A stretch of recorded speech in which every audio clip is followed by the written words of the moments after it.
Jesus é o Senhor. Sejam bem-vindos a mais um vídeo produzido pelo canal Obra na Amazônia. Vamos dar continuidade ao estudo que temos feito no programa Livro na Minha Mão.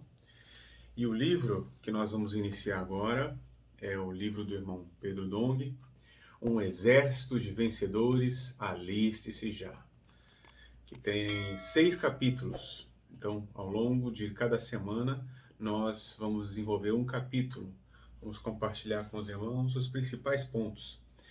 E vamos iniciar agora, então, o capítulo 1, cujo título é Convém que Cristo Reine. Amém.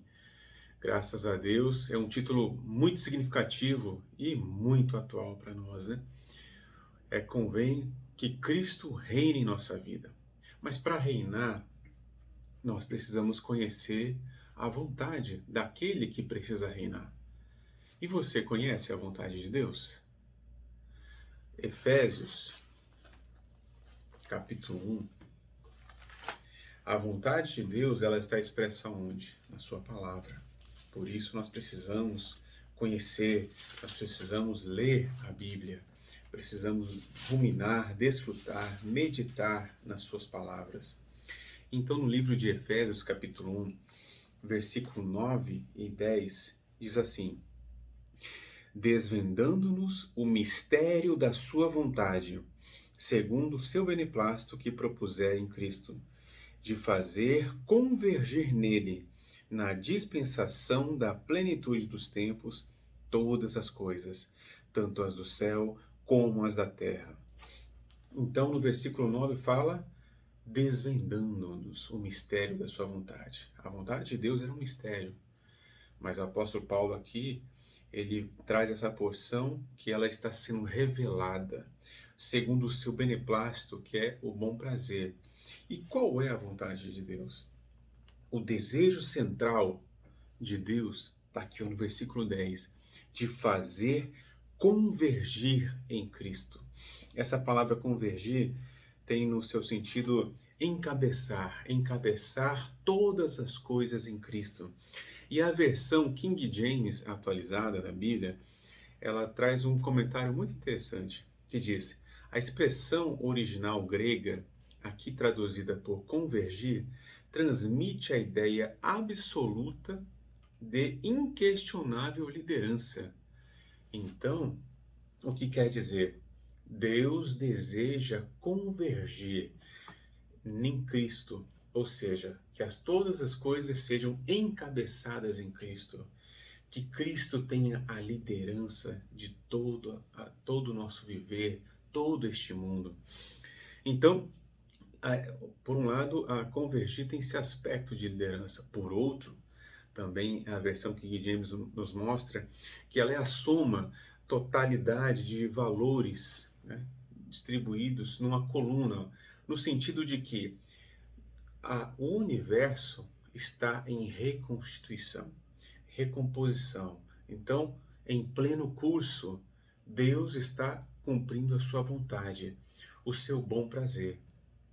Como? Encabeçando todas as coisas em Cristo. É sinal que todas as coisas não estão encabeçadas. Então, Deus está transformando, Ele está reconstituindo todo esse universo por meio de Cristo. Então nós vemos que é um processo de restauração de todas as coisas. Lá em 1 Coríntios, capítulo 15, se você estiver com a sua Bíblia, vale a pena você ler. 1 Coríntios, capítulo 15, versículo 25, que é o versículo-chave desse capítulo 1 do livro. Porque convém que ele reine, até que haja posto todos os inimigos debaixo dos pés. Então, Cristo, que é o cabeça, Deus deseja transformar, encabeçar todas as coisas em Cristo. Ele deseja que Cristo seja o líder de todas as coisas. Então, convém que o Senhor Jesus reine, até que haja posto todos os inimigos debaixo dos seus pés. Então, para que Cristo reine, precisa pôr todos os seus inimigos debaixo dos pés. Como é que ele vai fazer isso? Este é o desejo central de Deus. Como é que Deus vai cumprir esse propósito? Colocar todos os inimigos debaixo dos pés do Senhor Jesus. Então Deus tem uma grande tarefa que precisa ser concluída aqui. Por isso ele conta com quem? Comigo, com você, com todos nós que fazemos parte da igreja. Então Deus conta com a igreja. Essa tarefa vai ser executada pela igreja. Ó Senhor Jesus! Então Deus precisa de mim, precisa de você. O Senhor conta conosco. Por isso, olha só, vale interessante termos a noção de que é colocar, pôr os inimigos debaixo dos pés de Cristo. Salmo 110, versículo 1. Vamos achar ele aqui. Salmo capítulo 110, versículo 1 diz: Disse o Senhor a meu Senhor: assenta-te à minha direita, até que eu ponha os teus inimigos debaixo dos teus pés. Esse é um versículo muito significativo e muito atual. Cada vez mais que estamos nos aproximando da vinda de Cristo, esse versículo está se tornando mais real ainda. Por debaixo dos teus pés, essa expressão tem uma outra tradução, por estrado dos seus pés. Então, até que eu ponha teus inimigos por estrado dos teus pés. Essa palavra estrado, para a gente compreender, é importante nós irmos lá para 2 Crônicas, segundo livro de Crônicas, capítulo 9, versículo 17 e versículo 18. Fez mais o rei um grande trono de marfim e o cobriu de ouro puro. Versículo 18. O trono tinha 6 degraus e um estrado de ouro a ele pegado. De ambos os lados tinha braços junto ao assento e 2 leões junto aos braços. Então, nós vemos aqui, o trono do rei Salomão era composto por 6 degraus e lá no final havia um estrado. Esse estrado, para que servia? Então, o estrado ele servia para dar descanso aos pés do rei. Então, o que fala o Salmo 110 e 1 Coríntios 15 que nós lemos é por estrado dos seus pés, até que eu ponha os seus inimigos debaixo dos seus pés. Antigamente, mostrava que esse descanso estava relacionado a derrotar todos os inimigos ao redor, né? Quando o rei derrotava, então ao fazer o seu trono, o que ele colocava? Ele colocava inclusive o desenho nesse estrado para simbolizar justamente isso. Eu derrotei os meus inimigos e agora estou descansando. Então isso é um aspecto muito significativo. Mostra que enquanto os inimigos não forem derrotados, o rei não descansa.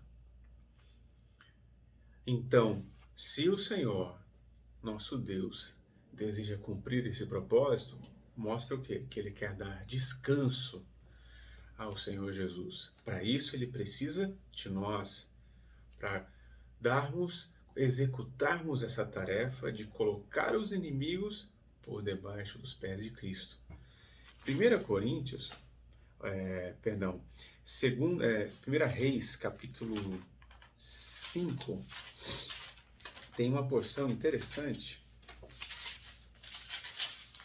que diz sobre dar descanso. O versículo 3, 1 Reis 5, versículo 3. Bem sabes que Davi, meu pai, não pôde edificar uma casa ao nome do Senhor, seu Deus, por causa das guerras com que o envolveram os seus inimigos, até que o Senhor lhos pôs debaixo dos pés. Versículo 4. Porém a mim o Senhor, isso era Salomão falando, porém a mim o Senhor, meu Deus, me tem dado descanso de todos os lados. não há nem inimigo, nem adversidade alguma. Então, o que nós vemos nisso aqui? É aquilo que eu compartilhei. Só há descanso quando os inimigos são derrotados. Então, enquanto os inimigos não são derrotados, o rei não descansa. Mas aqui Salomão testificou que ele descansava. Então, ele tinha os pés sobre o estrado. Então, tinha os seus inimigos por estrado dos seus pés. E é isso que o Senhor quer fazer, né? O rei Davi, ele não pôde concluir isso, porque ele foi um rei de muitas guerras. Mas Salomão já pôde ter esse descanso. E a respeito do rei Davi, podemos ler o livro de 2 Samuel, capítulo 7, versículo 8 e 9. 2 Samuel 7, 8 e 9. Agora, pois, assim dirás a meu servo Davi: assim diz o Senhor dos Exércitos: tomei-te da malhada de detrás das ovelhas, para que fosses príncipe sobre o meu povo, sobre Israel. Eu fui contigo por onde quer que andastes, eliminei os teus inimigos diante de ti, e fiz grande o teu nome, como só os grandes na terra. Veja, irmãos, o rei Davi, ele não foi formado, não foi tomado de uma escola de reis, ou de uma escola de matemática com toda a sua ciência, não. Antes, Davi, ele foi treinado de que maneira? Foi treinado por Deus cuidando de ovelhas. Ele estava ali apacentando o seu rebanho. Então, vemos o que? Para Deus, reinar é cuidar, né? É apacentar. Deus precisa reinar. Cristo tem que reinar em nossa vida. E Ele quer fazer de nós o seu reino. Aqueles que reinam também. E como isso torna-se real, né? A intenção de Deus é nos fazer co-reis com Cristo. Apocalipse, capítulo 12, versículo 5, fala uma palavra a respeito do filho varão. Um versículo muito conhecido entre nós que diz: nasceu-lhe, pois, um filho varão, que representa os cristãos vencedores, que há de reger todas as nações com um cetro de ferro. E o seu filho foi arrebatado para Deus até o seu trono. Reger, no grego, significa apacentar. Deus nos aperfeiçoa a cada dia quando cuidamos das pessoas, né? Ou seja, das ovelhas, que o Senhor nos confia, alimentando-as, dando direção, exercendo autoridade, para que possamos corrigir, se necessário, a sua rota e todos avançarmos na mesma direção. Então, essa é a intenção que o Senhor quer fazer por meio de nós, trazendo o seu domínio, trazendo o seu governo a essa terra, de maneira que Ele quer que o filho varão ele há de reger. Então, esse reger significa apacentar. Hoje, ao estarmos apacentando, ao estarmos cuidando dos irmãos, representa o reger, representa o reinar. Ó Senhor Jesus, graças a Deus, né? Louvado seja o Senhor. Voltando lá a Salmo 110,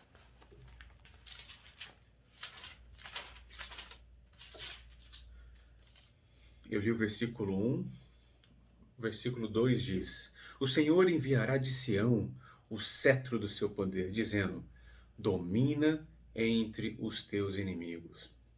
Sião representa hoje a igreja, é de onde vai sair a parte forte, né? Sião é a parte forte da igreja, os vencedores. É de onde sairá esse domínio, né? Onde o Senhor deseja, por meio dessa parte de Sião, reinar, governar, né? Quem vai trazer esse descanso para Cristo é a igreja. essa parte forte, é o cetro do seu poder. Senhor Jesus, graças a Deus. Então o que a gente percebe? Para Cristo reinar, para ele reinar totalmente, os seus inimigos precisam estar por estrado dos seus pés. E o estrado, ele é o trono, ele tem seus 6 degraus e depois tem o estrado. Então, se a gente observar, 6 degraus representam ali o tempo que necessário para Deus cumprir a sua vontade e por fim reinar. 6 degraus também representam 6 dias, os 6 dias da criação. E no 7º dia, Deus descansou. Então, se a gente somar os 6 degraus mais o estrado, vão ter 7. De forma que são 6 degraus para cumprimento da vontade de Deus. 6 dias para a criação de todas as coisas. E o estrado representando o 7º dia, que é o descanso de Deus. Ó Senhor Jesus! Então o Senhor deseja descansar. E Ele também nos quer dar esse descanso. Esse descanso do 7º dia é representado também, na história do povo de Israel, o descanso de entrar na boa terra de Canaã. No livro de Hebreus, traz aqui alguns princípios importantes a respeito do descanso. Hebreus capítulo 3, versículo 17 e 18. E contra quem se indignou por 40 anos? Não foi contra os que pecaram, cujos cadáveres caíram no deserto? Versículo 18. E contra quem jurou que não entrariam no seu descanso, senão contra os que foram desobedientes? Vemos, pois, que não puderam entrar por causa da incredulidade. Então, 2 itens importantes que fizeram com que a maioria do povo de Israel não entrasse na boa terra de Canaã, no descanso, a desobediência e a incredulidade. Eu até gostaria de ler aqui, o livro ele traz uma definição muito interessante a respeito do que é a desobediência e a incredulidade. Na página 18 do livro, lá no primeiro parágrafo do tema O Descanso do 7º Dia, fala assim, ó, a desobediência diz respeito a alguém não se sujeitar à autoridade de Deus e a não se submeter ao encabeçamento de Cristo. Como é forte. Tá? Então, a desobediência é alguém não sujeitar à autoridade. Senhor Jesus, o Senhor nos leve a ter o encabeçamento de Cristo em nossa vida. A incredulidade, de forma prática, é insistir em viver na carne, na própria capacidade, atentando-se apenas para a sua necessidade e não para a vontade de Deus. Então, ao olhar para esses dois itens, será que a nossa vida é uma vida de total obediência? É uma vida de total crer no Senhor? Nós precisamos ser iluminados, porque no nosso dia a dia, muitas vezes, nós nos comportamos com a desobediência. Nós não sujeitamos a nossa vida ao encabeçamento de Cristo. E também, por outro lado, muitas vezes nós nos preocupamos apenas com os nossos interesses, com a nossa necessidade, e deixamos de lado a vontade de Deus. Senhor Jesus, mas o Senhor precisa constranger o nosso coração e nos levar a ser filhos obedientes a Ele. Filhos que são encabeçados pelo Senhor Jesus. E aquele que crê, verdadeiramente crê, e executa a vontade de Deus. Ó Senhor Jesus, graças a Deus. E o livro ele comenta uma parte também de total importância para nós cristãos, nós filhos de Deus. Qual é o segredo para entrar no descanso de Deus? Qual é o segredo? Hebreus, aqui eu li o capítulo 3, ou a porção final, mas capítulo 4, versículo 1 e 2 fala: temamos, portanto, que sendo nos deixada a promessa de entrar no descanso de Deus, suceda parecer que algum de vós tenha falhado. Porque também a nós foram anunciadas as boas novas, como se sucedeu com eles. Mas a palavra que ouviram não lhes aproveitou, visto não ter sido acompanhada pela fé naqueles que a ouviram. Ó Senhor Jesus! Então, a palavra que nós recebemos do Senhor Jesus, através do livro, através da Bíblia, que é o nosso falar, através de uma mensagem, precisamos ouvir e aproveitar essa palavra, acompanhar com fé, crendo. Então, o que nós percebemos? O livro ele traz uma experiência que o próprio irmão Pedro Dong compartilhou, que se eu não souber viver no descanso de Deus, não poderei dar descanso a Deus. Para Cristo reinar, todos os seus inimigos têm que estar debaixo, por estrado dos seus pés. E assim, Deus descansa. Então, se eu não souber viver no descanso, não vou dar descanso a Deus. Lá em Êxodo, capítulo 33, vamos lá para Êxodo 33, versículo 14. Aqui é um diálogo entre Deus e Moisés.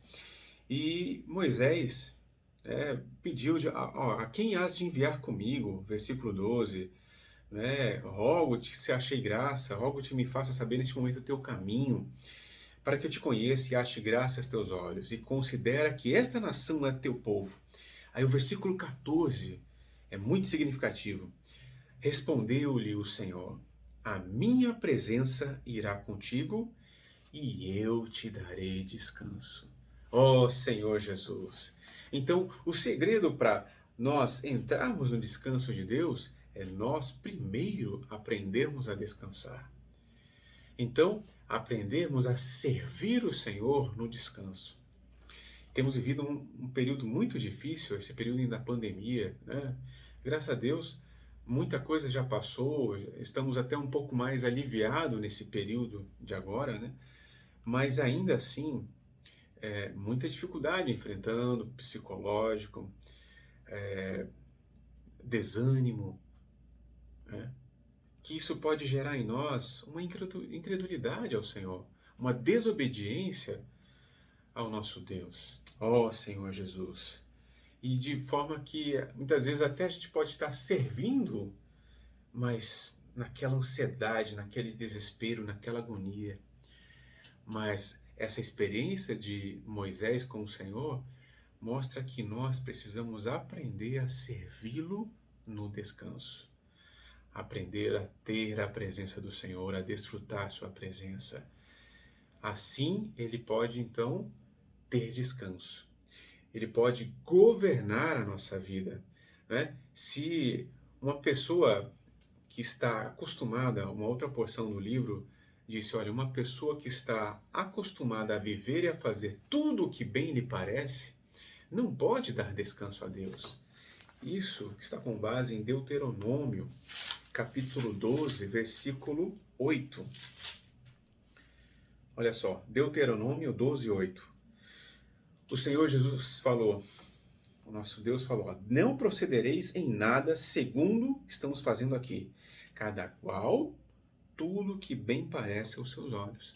Então, se uma pessoa que está acostumada a viver dessa maneira, agir conforme o que parece bem aos seus olhos, é uma pessoa que dá descanso ao Senhor? É uma pessoa que dá aquela paz, aquela tranquilidade ao nosso Deus? Nós, ao termos a experiência de pai e filho, você ter um filho que faz o que bem parece, o que bem julga interessante aos seus próprios olhos, está honrando, está dando descanso ao seu pai? O pai está ali ensinando o caminho, olha, vai por aqui, e o filho faz o que ele acha mais conveniente a si. Isso é dar descanso a Deus? Vamos então agora ter experiência como cristãos. Deus vai descansar assim? Não, não vai. Então, para isso, o que nós precisamos fazer? Nós precisamos que o Senhor governe, Ele tome controle da nossa vida, né? Tal como podemos imaginar, uma empresa, né? Olha, tem ali seu sócio, e o que é o sócio majoritário? Majoritário é aquele que tem pelo menos 51% da empresa, né? Então, a posição dele é majoritária na hora de decidir as coisas na empresa. Da mesma forma, nossa experiência cristã, quanto mais vamos deixando Deus governar a nossa vida, quanto mais Cristo vai reinando em nossa vida natural, nós vamos deixando de lado a nossa carne, o nosso velho homem, né? E tendo a cada dia uma nova roupa, que é um novo homem, como? Vivendo no Espírito, invocando o nome do Senhor, ó Senhor Jesus, orando, estando em comunhão com os irmãos da igreja, ou seja, agindo dessa forma, né? Quanto mais nós temos esse tipo de viver, então é como se a nossa empresa, Deus vai tomando um pouco mais, né, de percentual. E se ele ultrapassou 51%, quer dizer que ele está agora então governando a nossa vida, né? Então, olha, ele tem 51% de governo na nossa vida, então ele é o sócio majoritário. Nós temos que deixar o Senhor ser o sócio total, né? Ter o controle total da nossa vida. Para isso, a gente precisa descansar no Senhor. Precisamos desfrutar dele. Precisamos ter essa paz que excede todo o nosso entendimento. Amém? Deus abençoe a todos vocês. Deus abençoe aqueles que ainda vão nos assistir, tá? E se liguem no nosso canal, curta, dê o like a esse vídeo, né, compartilhe essa mensagem, tá? E acompanhe, se inscreva no canal, ative o sininho, que sempre vai ter ali uma novidade para você, tá bom? Jesus é o Senhor, até a próxima.